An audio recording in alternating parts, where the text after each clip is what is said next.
Assalamualaikum dan selamat pagi murid-murid 4E. Pada hari ini kita akan sambung pelajaran kita dalam bab 3 dan subtopik 3.3 formula kimia dan 3.4 persamaan kimia. Apa itu formula kimia? Formula kimia ialah perwakilan sesuatu bahan kimia dengan menggunakan huruf bagi mewakili atom dan nombor subskrip untuk menunjukkan bilangan setiap jenis atom yang terdapat di dalam entiti asas bahan itu. Sebagai contoh, S8, sulfur 8. S di sini menunjukkan atom sulfur dan 8 menunjukkan bilangan 8 atom sulfur. Kita lihat contoh unsur. Bahannya adalah magnesium, formula kimia Mg. Dan formula kimia ini menunjukkan magnesium hanya terdiri daripada atom magnesium sahaja.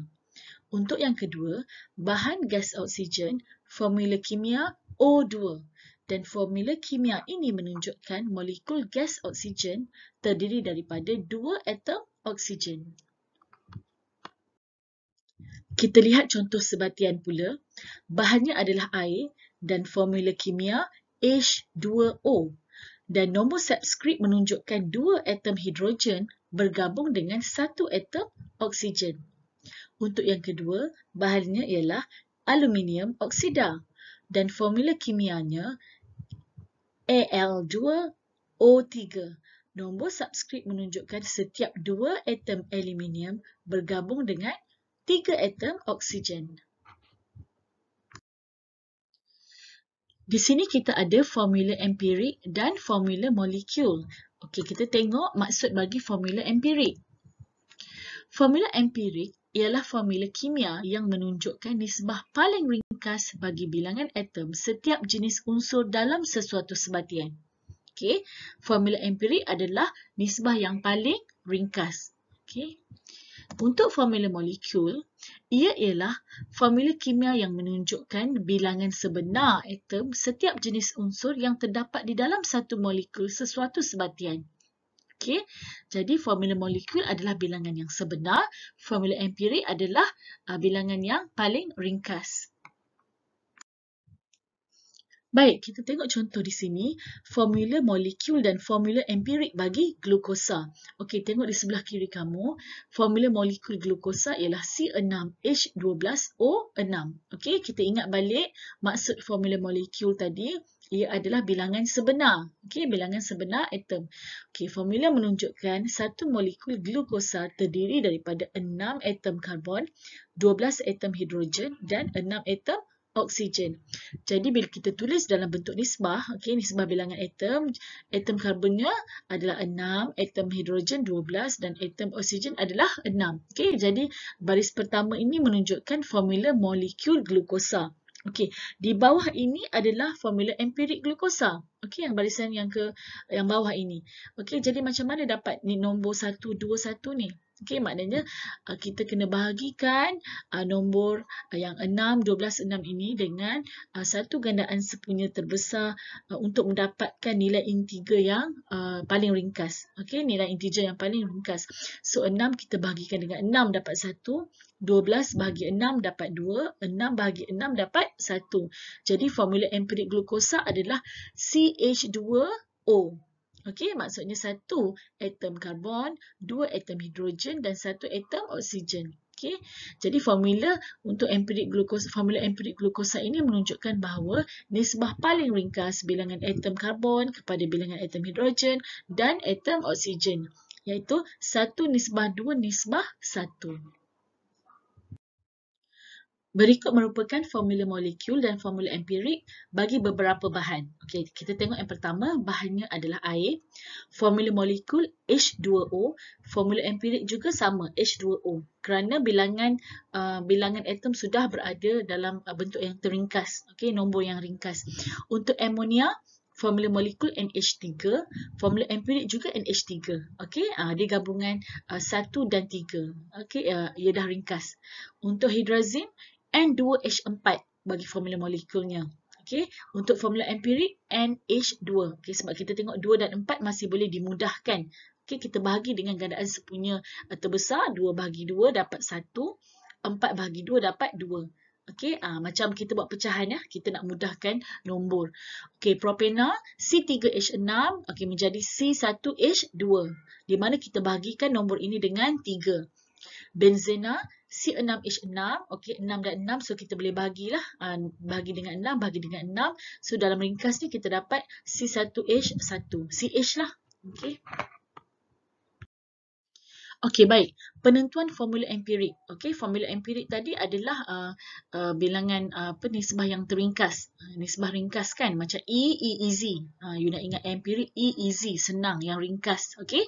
Jadi, macam mana kita nak menentukannya? Formula empirik diperoleh melalui analisis peratus komposisi sesuatu bahan. Okey, hal ini dilakukan dengan menentukan nisbah paling ringkas bilangan mol atom setiap unsur yang berpadu melalui eksperimen. Maksudnya yang paling penting kita cari bilangan mol. Okey, selepas cari bilangan mol baru kita boleh cari dia punya bilangan atom yang teringkas. Okey, kita tengok contoh. Okey, baik, kita tengok contoh. Okey, contoh ni dalam buku teks ya. 1.35 gram aluminium berpadu dengan 1.2 gram oksigen untuk menghasilkan aluminium oksida. Apakah formula empirik aluminium oksida? Okey, diberi GAR bagi oksigen 16 dan aluminium 27.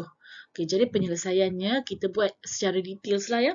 So, unsurnya ada 2 ya, aluminium dan oksigen. And then kita tuliskan GC masing-masing. Okey, diberi dalam soalan. So, GC-nya untuk aluminium 1.35, untuk oksigen 1.2. Okey, kita kena cari bilangan mol atom. Okey, ingat balik formula dalam pelajaran lepas. Okey, macam mana nak cari bilangan mol. Okey, perkaitan bilangan mol dengan GC bahan. Okey, tengok formula yang cikgu ada tunjuk. Okey, yang atas ni adalah GC. Okey, GC bahan. Yang ini adalah bilangan mol. Okey, ini adalah GC molar. Okey, GC molar adalah GC GAR lah, jumlah GAR dia. Jadi nak cari mol, so atas dengan bawah. So atas bahagi bawah lah. Nampak GC bahagi dengan GC molar. Okey, jadi GC untuk aluminium 1.35, GC molar untuk aluminium kita ambil sahaja GC atau relatifnya 27. Okey, so bagi dengan 27 dapat 0.05. Okey, untuk oksigen pula GC dia 1.2. Okey, bahagi dengan GC molar. GC molar dia berapa oksigen? 16. So bahagi dengan 16 dapat 0.075. Okey, jadi nisbah mol atom ni kita nak dalam bentuk integer. Okey, so kita bahagikan setiap nombor ini dengan nombor terkecil lah. Macam gadaan 10 terkecil dia 0.05. Okey, so 0.05 bahagi 0.05 dapat 1. 0.075 bahagi dengan 0.05 dapat 1.5. Okey, jadi 1.5 ni masih lagi bukan integer. Okey, jadi untuk nisbah mol atom paling ringkas, kita darabkan setiap jawapan dengan 2 untuk mendapat nisbah paling ringkas sebagai integer. Okey, kita tak bolehlah darab dengan 1. Kalau dah darab dengan 1 dapat nombor yang sama kan? Jadi kita darabkan dengan 2. Okey, so 1 darab 2, 2. 1.5 darab 2 dapat 3. Okey, kita darab sehingga dapat integer. Okey, tak nak perpuluhan. Okey, kalau darab dengan 2 pun masih perpuluhan, kita darabkan dengan 3. So, kita ambil nombor yang paling ringkas lah. Okey, untuk dapatkan nisbah paling ringkas.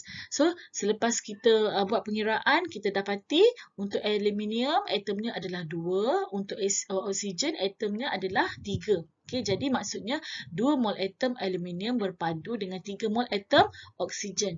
Jadi formula empirik aluminium oksida ialah Al2 dan O3. Okey.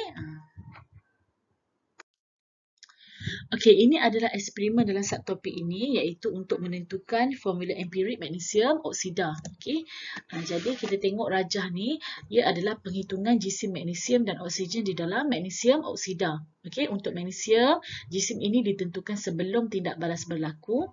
Untuk oksigen, jisim ini dihitung sebagai perbezaan antara jisim magnesium dengan magnesium oksida dan hasilnya magnesium oksida, jisim ini ditentukan selepas tindak balas berlaku. Okey, bagi logam reaktif seperti magnesium, logam hanya perlu dipanaskan sedikit sebelum dapat bertindak balas dengan oksigen di udara. Okey, ini adalah eksperimen yang kita akan lakukan bila di sekolah nanti. Okey, baik. Ini juga adalah eksperimen iaitu menentukan formula empirik kuprum 2 oksida. Okey, namun begitu kaedah yang tadi sebelum ini tidak sesuai untuk formula empirik kuprum 2 oksida kerana kuprum kurang reaktif terhadap oksigen. Okey, jadi kuprum 2 oksida perlu dipanaskan dalam aliran gas hidrogen supaya hidrogen dapat menyingkirkan oksigen daripada oksida tersebut. Okey, jadi di dalam rajah ini adalah penghitungan jisim kuprum dan oksigen di dalam kuprum 2 oksida. Okey, kita akan lakukan eksperimen ini bila kita kembali ke sekolah nanti. Okey, baik. Ini adalah cara untuk menentukan formula molekul. Okey, so formulanya ialah formula molekul sama dengan dalam kurungan formula empirik and then ada nombor subscript N. Okey, N merupakan integer positif. So, kita tengok hubung kait antara formula molekul dengan formula empirik ya. Okey, yang pertama bahan dia air. Formula empirik H2O. Okey, untuk formula molekul tadi dalam kurungan H2O nombor N dia 1. Okey, so kalau 1 bermaksud sama sahaja. Okey, H2O. So, N sini bernilai 1 lah. Okey, untuk bahan hidrazin, okey, formula empirik dia NH2, yang dalam ringkas NH2. Untuk molekul, okey, kita darabkan dengan N2. Okey, so bila darab dengan 2, tengok N. N, atom dia 1. So, 1 darab 2 dapat 2. H, atom dia 2. 2 darab 2 dapat 4. Okey, so ini adalah formula molekul lah, N2H4. So, N dia tadi adalah 2. Okey, nampak N adalah 2. Untuk propena, empirik CH2.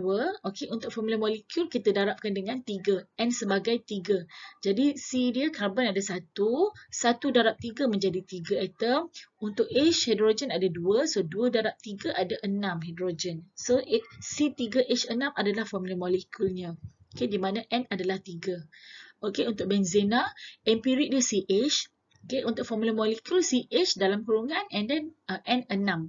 So, bermaksud kita darabkan dengan 6. Okey, so C1 darab 6, 6. H, 1 darab 6, 6. C6H6 adalah formula molekulnya.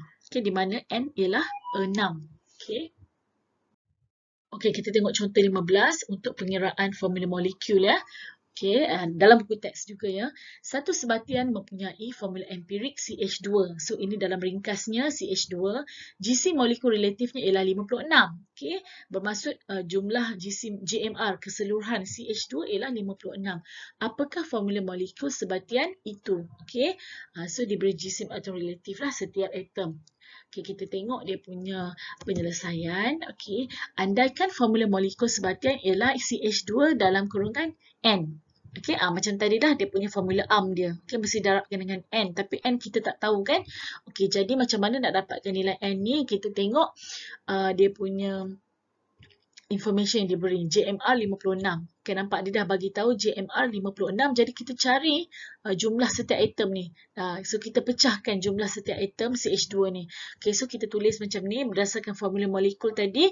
Ada N kat luar kan? Okay, kita letak N kat depan sebagai ada pekali dia. Okay, N yang luar ni kita kena darabkan sebenarnya dengan setiap atom kan. So letak di depan. Lepas tu kita buat bracket. Tengok C. Apa JR bagi C? 12. Tulis 12. Tambah dengan 2 atom hidrogen kan. So 2 di depan. Atom hidrogen adalah JR-nya 1. Letak 1 di sini. Okay. CH2 adalah sama di dalam bracket ni. Dalam kurungan ni. C untuk 12. Okay. H, 2 atom H ni menunjukkan sinilah 2 darab 1. 2 atom hidrogen darab 1 JR untuk hidrogen. Okay. So, jangan lupa N. Perkali di depan. N ni kita dah pindahkan ke depan. So, kita kira jawapannya adalah 14N. Okay. Dan 14N ni adalah JMR. Okay. JMR untuk CH2 tadi. Okay. So, JMR-nya adalah 56. So, nampak 14N sama dengan 56. Jadi, untuk dapatkan nilai N, 56 bahagi 14. So, kita dapat 4. Okay. So, kita masukkan dalam formula tadi. Okay. Maksudnya, N kita sekarang adalah 4 kan. So, kita punya persamaan umum tadi CH2. Okay. So, N kita sekarang 4. Okay. So, nampak. Sini 1. So, 1 darab 4 dapat 4. Sini H ada 2. So, 2 darab 4 dapat 8. Okay. So, formula molekul adalah C4H8. Okay. Okay, baik. Kita tengok contoh 16. Okay. 1.2 gram unsur Y bertindak balas dengan bromin untuk menghasilkan 6 gram sebatian dengan formula empirik YBr2. Tentukan jisim atom relatif untuk Y. Okay, diberi JR bromin ialah 80. Okey. Kita tengok betul-betul ya. Dia bagi 1.2 gram unsur Y bertindak balas dengan bromin menghasilkan 6 gram sebatian. Okey. Dengan formula empirik YBr2. Okey. Tentukan jisim atom relatif bagi Y. Okey. Kita tengok penyelesaiannya. Okey, sebatian terdiri daripada unsur Y dan bromin. Okey, betul lah sebab Y bertindak balas dengan bromin. So, kita tulis Y tambah bromin lah. Okey, tetapi sebab dia bagi jisim, okey, sebagai maklumat, so kita letak sini jisim unsur Y tambah jisim bromin menghasilkan jisim yang terhasil tadi, 6 gram. Okey, menghasilkan 6 gram sebatian. Jadi, kita tulis 1.2 gram untuk Y tambah dengan jisim bromin, kita tak tahu, sama dengan 6 gram sebatian. Okey, jadi untuk dapatkan jisim bromin, 6 tolak dengan 1.2 gram. So, kita dapat jisim bromin 4.8 gram. Okey, sekarang dua-dua atom dah ada, dua-dua unsur ni dah ada jisim. Okey, maksudnya untuk Y ada jisim dia 1.2, untuk bromin pun ada jisim 4.8. Jadi daripada jisim bolehlah kita cari bilangan mol. Okey, so daripada bilangan mol tu nanti kita akan tentukan JAR-nya. Okey, kita tengok penyelesaian seterusnya. Okey, so kita pecahkan unsur tadi kepada dua lah, Y dan bromin. Okey, so jisim untuk Y 1.2 diberi dalam soalan tadi. Untuk bromin kita dah cari jisimnya 4.8. Okey, jadi untuk cari bilangan atom, kita gunakan formula lah. Okey, untuk cari formula bilangan mol yang berkaitan dengan jisim, mol sama dengan jisim bahan ya, jisim bahan bahagi dengan jisim molar. Okey, ingat ya, jisim molar tu samalah dengan dia punya sini JAR, sama je kalau kita tengok formula pun tengok yang cikgu ajar yang sini adalah jisim bahan, ini adalah bilangan mol, ini adalah jisim molar.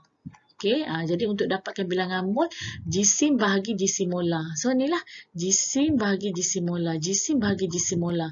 Jisim molar samalah dengan JAR ya. Okey, jadi untuk bilangan mol atom bagi unsur Y, okey, 1.2 jisimnya, JAR kita tak tahu. Inilah yang kita nak cari. Okey, jadi kita tak tahu lagi lah. Okey, untuk bromin, jisimnya 4.8, dia punya jisim molar sama dengan JAR, so 80 lah. So, kita dapat 0.06. Okey, untuk bilangan mol bagi bromin. Jadi, macam mana kita nak dapatkan JAR bagi bilangan mol atom ni? Kita boleh buat perkadaran. Okey, maksudnya kita ada bilangan mol 0.06. Macam mana kita nak cari bilangan mol untuk Y? Okey, kita tengok kita punya perkadaran untuk unsur Y dengan unsur bromin. Okey, untuk formula empirik dia dah bagi YBr2. Okey, ini kira untuk bilangan lah, bilangan dia punya mol, mol atom. Untuk Y ada 1, okey, untuk bromin ada 2. Okey, jadi kita buat perkadaran. Okey, bromin 0.06. Okey, jadi untuk Y berapa bilangan mol dia? So, kita buat perkadaran lah. Kalau bromin 2, Y dia 1 half, separuh. Maksudnya 2 bahagi 2 dapat 1. So, bahagi dengan 2 sebab dia half kan? 1 dan 2. Jadi, 0.06 pun boleh bahagi 2 lah. So, bahagi 2 kita dapat di sini 0.03. Jadi, kita dah dapat dah. Okey, bilangan mol untuk Y. Jadi, kita masukkanlah dalam persamaan dia. Okey, maknanya 1.2 bahagi dengan X. X adalah JAR yang kita nak cari. Okey, yang kita nak cari JAR tadi. Okey, dan dia punya mol tadi 0.03 lah selepas kita buat perkadaran. Okey, jadi mengikut formula ini 1.2 bahagi X sama dengan 0.03. So, nak dapatkan X, kita switch lah. Ini formula sahajalah kita switchkan. Okey, so that means 1.2 bahagi dengan 0.03. Okay, ini simple maths ya, simple calculation, jangan confuse. So, ni pergi sana, ni turun bawah. So, jadi 1.2 bahagi 0.03 sama dengan X. Okay, sama je, dia ubah X ke sebelah kiri. So, dapat 40. Jadi, JAR untuk Y adalah 40. Okay. Okey, sekarang kita masuk kepada formula kimia sebatian ion. Okey, sebatian ion terdiri daripada kation ion iaitu ion bercas positif dan anion iaitu ion bercas negatif. So, bagi menulis formula kimia sebatian ion, formula cation dan anion perlu diketahui. Okay, so cara kamu nak ingat macam anion ada N kan, anion N for negatif lah.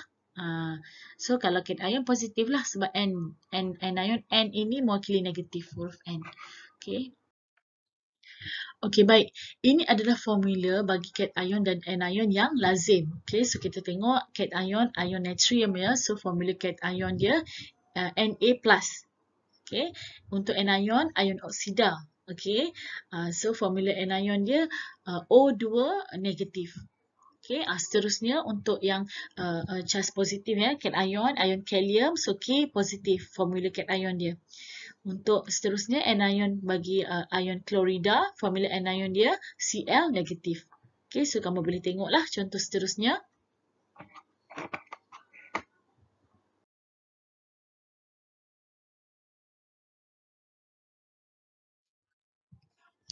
Okey, ini adalah pembinaan formula kimia zinc klorida menggunakan kaedah silang. Okey, jadi kita tengok step dia ya. Yang pertama ya.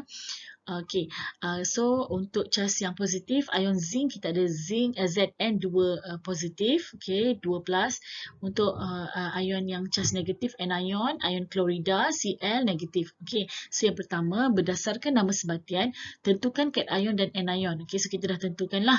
Okey, step yang kedua, saling menukar charge cation dan anion secara silang bagi menentukan bilangan cation dan anion.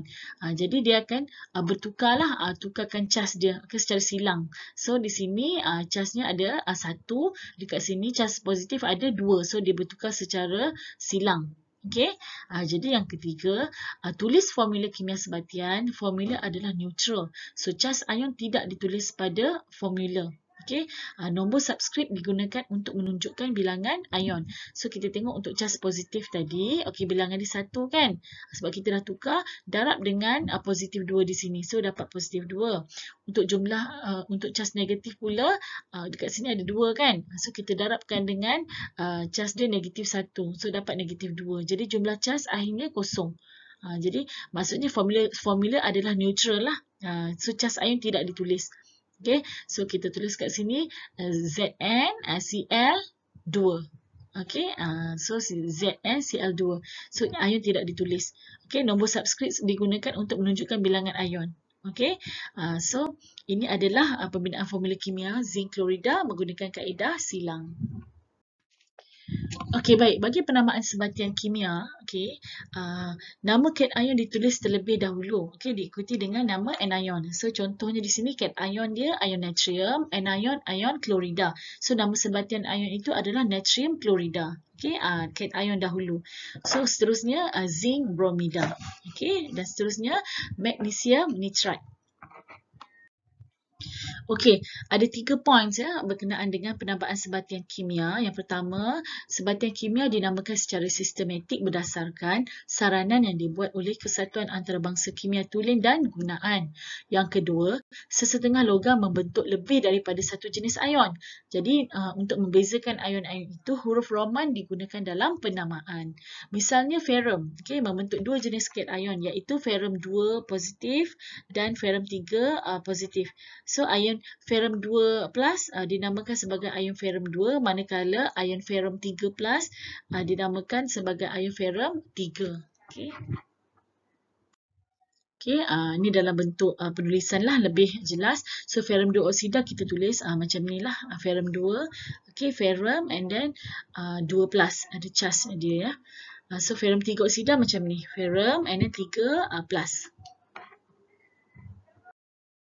Okey, seterusnya, bagi penamaan sebatian molekul yang ringkas, unsur yang lebih elektropositif dinamakan terlebih dahulu. Okey, diikuti dengan nama unsur yang lebih elektronegatif. So, nama unsur pertama dikekalkan, manakala nama unsur yang kedua mempunyai akhiran ida. Okey, so awalan Yunani digunakan untuk mewakili bilangan atom setiap unsur dalam sebatian molekul ringkas. Okey, so kita tengok contoh ya. Macam sini, CO adalah karbon monoksida. Okey, NO2 nitrogen dioksida. So CO3 sulfur trioksida. So awalan Yunani seperti mono, di dan tri. Okey, menunjukkan bilangan 1, 2, 3. So kalau 1 mono lah, monoksida. Kalau 2 dioksida. Okey, 3 trioksida. Okey, macam itulah seterusnya. So boleh tengoklah untuk tip celik di sini untuk tetra, pen, hex dan hept ya. Okey, kita masuk kepada subtopik terakhir kita iaitu 3.4 persamaan kimia. Okey, ahli kimia mempunyai cara yang ringkas dan tepat untuk menghuraikan tidak balas kimia iaitu melalui persamaan kimia. Okey, jadi kita tengok macam mana untuk menulis persamaan kimia. Okey, baik, ada 4 asas ya dalam cara menulis persamaan kimia. Yang pertama, persamaan kimia boleh ditulis dalam bentuk perkataan atau menggunakan formula kimia. Yang kedua, bahan pemula atau bahan tidak balas ditulis di sebelah kiri persamaan, manakala bahan baharu yang terhasil atau hasil tidak balas ditulis di sebelah kanan persamaan. Yang ketiga, anak panah, okey, dalam persamaan kimia, anak panah itu mewakili maksud menghasilkan. Keadaan fizik setiap bahan iaitu sama ada pepejal P, cecair Ce atau gas G atau larutan aqueous AK juga ditunjukkan dalam persamaan kimia. Okey, baik. So ini adalah contoh menulis persamaan kimia bagi tindak balas antara hidrogen dan oksigen. Okey, so bahan tindak balas adalah hidrogen dan oksigen. So yang pertama, tulis persamaan dalam bentuk perkataan terlebih dahulu. So kita tulis hidrogen tambah oksigen menghasilkan air. Okey, yang kedua, tulis formula kimia bagi setiap bahan dan hasil tindak balas. Okey, so formula kimia dia hidrogen adalah H2 tambah O2 hasilnya H2O. Okey, semak sama ada persamaan seimbang atau tidak. Okey, so kita tengok untuk hidrogen ada 2 atom. Okey, untuk oksigen ada 2 atom. Okey, hasilnya di sini hidrogen 2, oksigen 1 atom. So tak seimbang kerana bahan tidak balas oksigen ada 2, untuk hasil tidak balas oksigen ada 1 sahaja. Jadi untuk imbangkan dia kita letak per kali di hadapan formula kimia. So untuk bahagian-bahan tidak balas kita letak 2 per kali 2 di hadapan hidrogen. So sekarang atom hidrogen ada 4. So 2 darab 2 4. Okey. Oksigen kekal 2. Hasil kita letak 2 sebagai perkali pada H2O. Jadi hidrogen sekarang ada 4 lah, 2 darab 2 4. Dan oksigen ada 1 darab 2 2. So sekarang seimbang lah.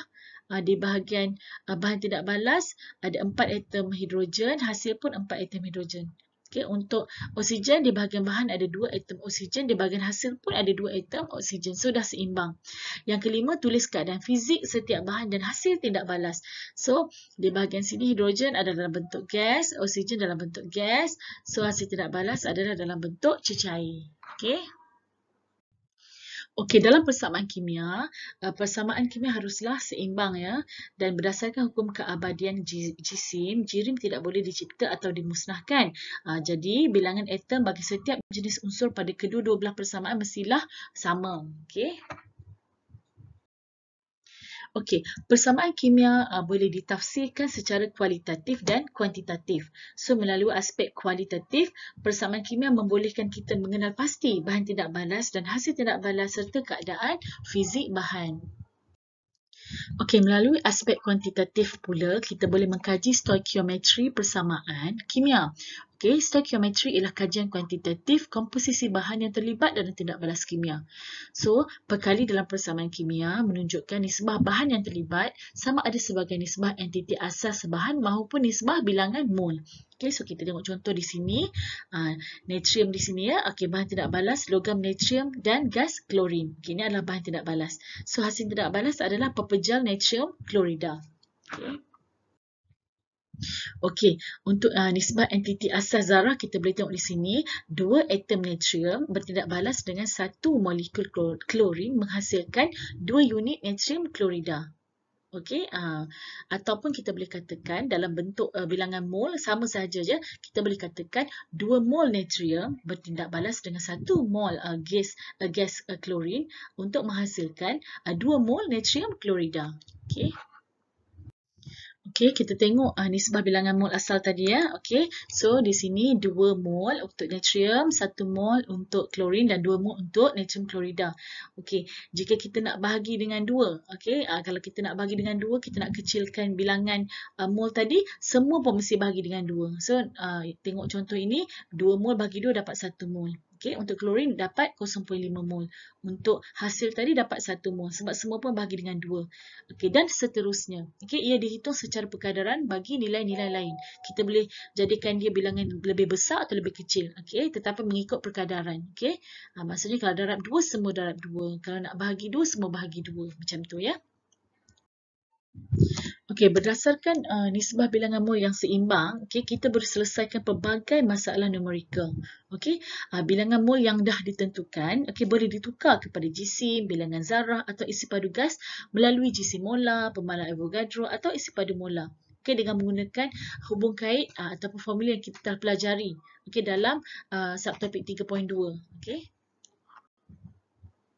Okey, baik, kita tengok contoh ya. Pembakaran aluminium dalam udara adalah seperti berikut. Okey, so mengikut persamaan kimianya, 4 aluminium tambah 3 oksigen menghasilkan 2 aluminium oksida. Okey, so ini dalam bilangan mol lah. Okey, dalam persamaan konteks persamaan kimia. So, berapakah jisim aluminium oksida yang terhasil jika 5.4 gram aluminium dibakar lengkap dalam udara? So, kita nak tahu berapa jisim aluminium oksida yang terhasil jika 5.4 gram aluminium dibakar lengkap.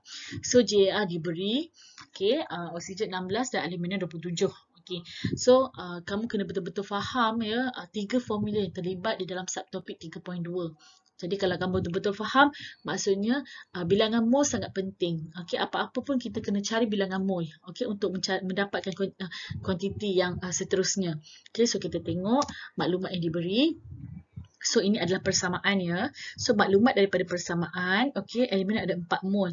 Ini 4 mol ni bukanlah bilangan mol sebenar. Okey, ini daripada persamaan lah perkadaran yang diberi. Okey, untuk hasil 2 mol. Okey, untuk aluminium 4 mol, hasil aluminium oksida 2 mol. Jadi, dari jisim yang diberi 5.4 gram untuk aluminium, untuk hasil kita nak carilah jisim aluminium oksida yang kita nak cari. Okey, so sebenarnya langkah pertama kita adalah kita kena cari bilangan mol. Okey, berapa mol untuk aluminium melalui perkadaran yang diberi. Okey, so kita tengoklah langkah seterusnya. Okey, so sekarang kita nak cari bilangan mol dalam 5.4 gram aluminium kan. Okey, so ingat balik formula yang melibatkan jisim.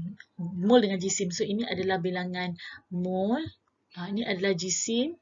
Ini adalah jisim molar. Jisim molar. So, nak cari bilangan mol, jisim bahagi jisim molar. Jisim bahagi jisim molar.